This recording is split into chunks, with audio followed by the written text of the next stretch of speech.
We in the building. We here. We Dream here. Hotel. Back home. Big Herb. Mac. We ain't been in here in a minute. Rob the Great. We ain't been here in a minute. It's been a while. It's been a while. And Where you Rob been, man? definitely Where ain't. the hell you been, man? Wow. First off, Malik Rasheed. Yeah. Where you been, bruh? Big city hopping. You know what I mean? Developing artists and kind of thrust me kind of back in, not back, but back into the middle of the universe. So been seeing a lot of labels and How's shit. that feel though? To kind of be back like a young artist, hungry, a new space. Like, how's that feel? It feels really good, to be very honest. I'm so much. I'm full of gratitude about it. One, because A&R, music, whatever, identifying talent. This is what I do. Like that's the, in the. It's. I'm tethered to it. I will be until I'm no longer here. I will be tethered to it. So, with that being sort of my artist proposition, as you would say, to be connected to this young man who I'll be comfortable talking about more in a week and giving more on it or so. I mean, just a generational talent. Like we don't get those a lot. You know what I mean? Like people can say whatever, but this kid is a generational talent. He's a genre defining talent. He's going to be the entry point. I feel like for the culture to grasp, to put their hands and arms around like a different space. So I'm super excited. He's a joy to be around. Um, and it just feels good. It feels good to hear amazing songs. Like I love to be around amazing songs and talent and songwriters and just it's a blessing, man. So we've been running around seeing a lot of people, you know what I'm saying, New York, Nashville, Miami, Atlanta, I don't know, LA a couple times, and it's just an amazing process. And then the process of him writing songs and uh yeah, it's just been a joy, man. So I'm super super excited, super excited. How's everything over at the spot that you the house that you built? All good, man. It's good to be busy again. I think the time away and what we have been doing the past year helped me get out of a space where it wasn't definitely wasn't depression, but Hmm. like a funk of where it was just kind of like you wake up daily and you're just like, oh, all right, I got some things to do, but you know what I mean? Like there's the flow of energy, the creativity, like just wasn't there, and I feel like a lot of people were in that space. So, I mean, it feels good just to be able to be around um, creatives again and being able to build things again. I think that's where I'm the most comfortable is like the building of things. You know what Hmm. I mean? Whether it's Hmm. from ground zero or it's reimagining things. I don't think you can ever reinvent, but you can reimagine and you Improve on can science. yeah, Okay. yeah. So that's just a good space to be and you know that and then just getting healthy again and staying busy boxing. We playing pickleball now, which I was hating on.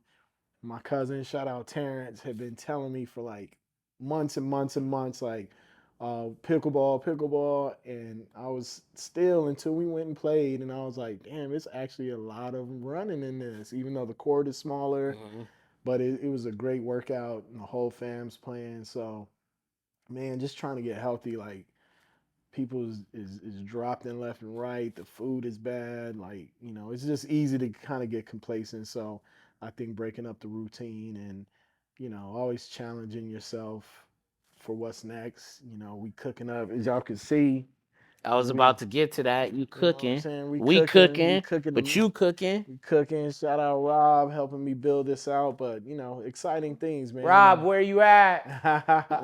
And just proponent of like of teaching myself things and learning from other people and you know excited about that.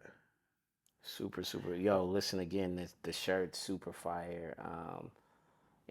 And while we're sitting here, man, I want to give you your flowers. Like, so obviously, people know like this is it's a team, but sometimes on a team there is someone that some nights he's just got to take more shots or he's got to score a little bit more, and it's not always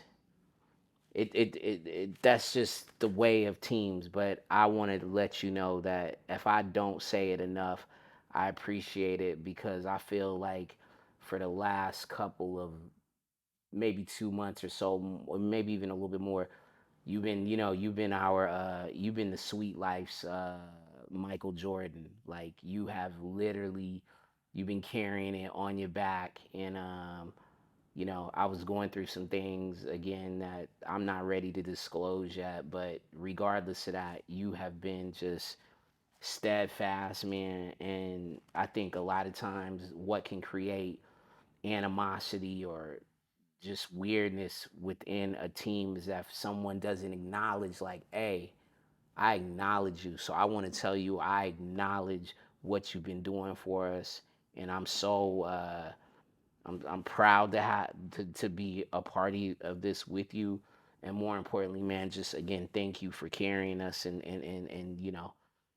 we not gonna we can't win a championship without you. So I Right. appreciate I it. mean, likewise too, and I'm glad that you're, because I sometimes I need to take a step back and realize like when you're in a personal space that's not good, it affects everything. You know what I mean? And sometimes we're not sensitive to those things. So I'm glad, and I've seen like the shift in the energy and you know the happiness and where you're good because that stuff matters, man. Like we all have to be comfortable and we all have to be excited to be able to thrive and go out and put up, our best efforts. And like I said, we're all gonna have down days and the whole thing of brotherhood, sisterhood, teamwork is you got to be able to lift each other up, Yep. and a lot of times, especially as men, as black men, a lot of it is putting ego to the side and pride. I know that's always been something of mine that, can be a hindrance or a blocker for sometimes, but, I know what we're building here.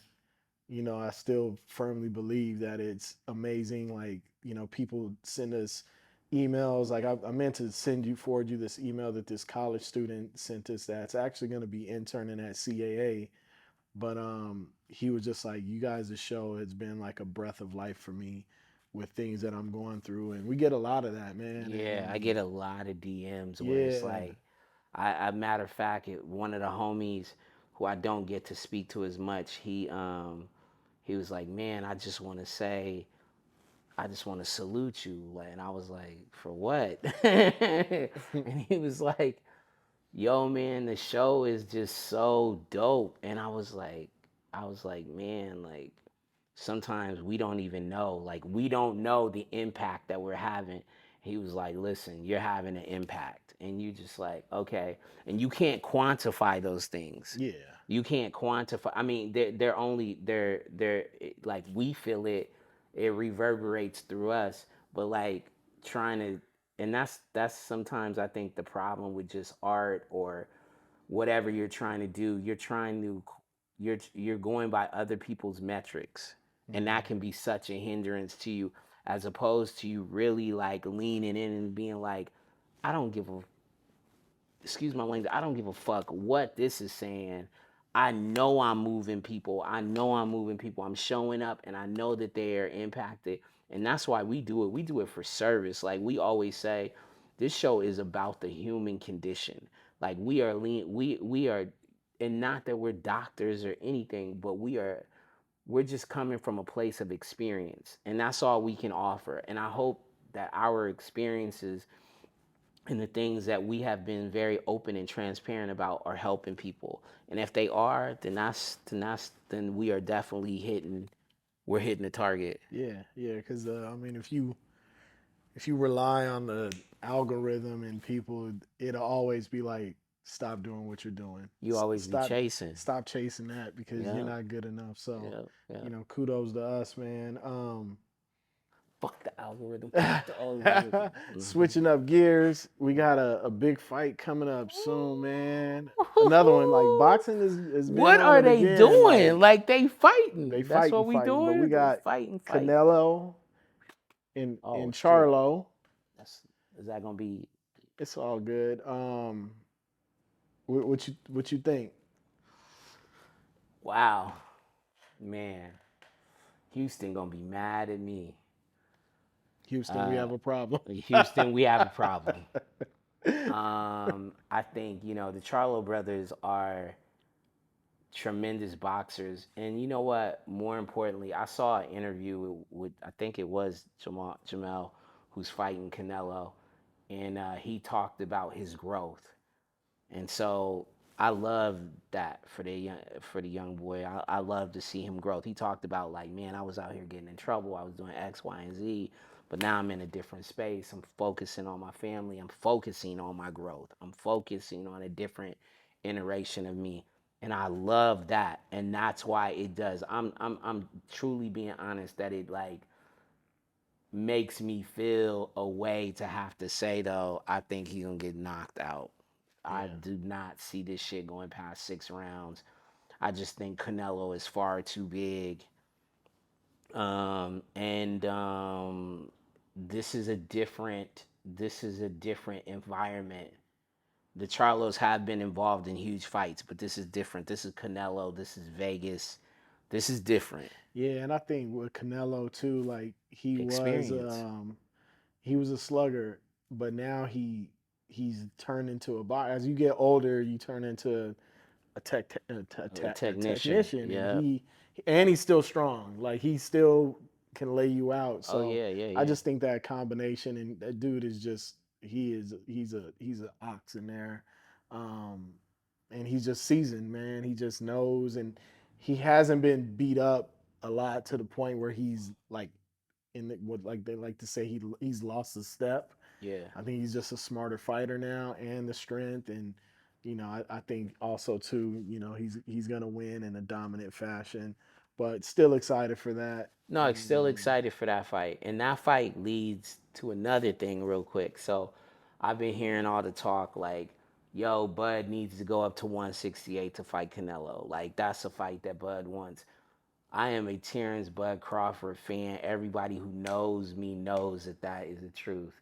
But Terrence is not fighting no Canelo at 168. hell That's no. not fucking happening. I like that's it's too much. And actually, I think the real fight. Okay, so if Canelo beats Charlo in a dominant fashion, like knocks him out, because that's who Bud is supposed to fight next. He's actually supposed to fight Charlo next. That's like next on the docket. But if he beats him in such a dominant fashion, fans are not gonna clamor to see that fight. It's gonna lose a little bit of its lust. So I was like, yo, so what's the fight? Is it Keith Thurman? Fuck no, he's been super inactive. And the last fight that we saw him or fight ago was losing to Manny Pacquiao, who's way over the hill. So one time Keith Thurman, two times, three times, how many ever times they fight, you ain't got nothing for Bud. That's not happening. So that's not the fight. So I'm like, what is the fight? And the fight is for Bud to stay at 147 and maybe agree to a catch weight, but not on that rehydration bullshit. You know what I'm saying? But a catch weight of like 144. And the fight is Bud and Tank. That's the fight. That's the mega fight. That's 75, 80,000 seats sold out in Allegiant with no problem. Yeah, That's the biggest money fight we are going to see like that's the fight. They're yeah, they're they're both holding the cards, and the cards say that they should fight each other. Tank says he wants to fight him. Tank can fight at 140. I think Tank will be comfortable at 144. Bud is comfortable at 144. Super disciplined, but that should be his last fight at that kind of a weight. But that's the only fight that makes sense. Neither one of them, like Shakur Stevens, don't make sense for dude because there's no pay per view, there's no fanfare. We know it's gonna be a good fight, but it's 2 years away before it should be made. The Yeah. fight that should be made right now is Terrence Bud Crawford and Tank. Period. 144 catch weight. Yo, Al Heyman, make it happen. 80,000 Allegiant. What's our boy? We interviewed him. Marcellus. Marcel. Marcel. Marcel Reese. Go ahead and get Allegiant Stadium in there and get these boys a fight, man. I don't know, man. Maybe you should have stepped out of music and went to be a boxing promoter. It's the only fight that works. Don King right here. But it is Yeah, but true without the hair, though. look. You know what I'm saying? But like Bald King. Bald King, Baldy King, you know what I'm saying? That's what's Yeah, up, nah, that's man. that's what's up, man. I hope they get to it, but yeah, man, excited about everything. You know, we got a lot of dope episodes coming down the pipe, and To work. yo, we back to work, bro. We Hey, back to work, and we back to work with a light in our heart, man. Like I'm so happy to see you. I can see you say you can see me happy. I see you happy.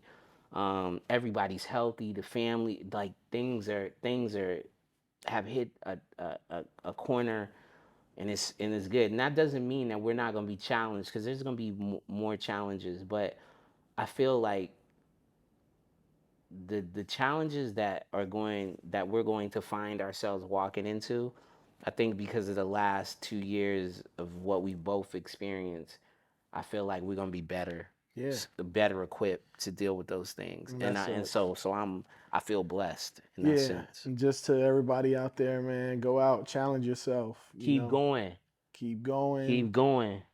Make sure you tap in a sweetlife.co website.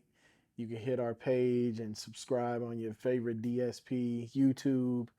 Merch coming soon. Merch coming New soon. guests. And we'll tap Everything. back in with y'all soon.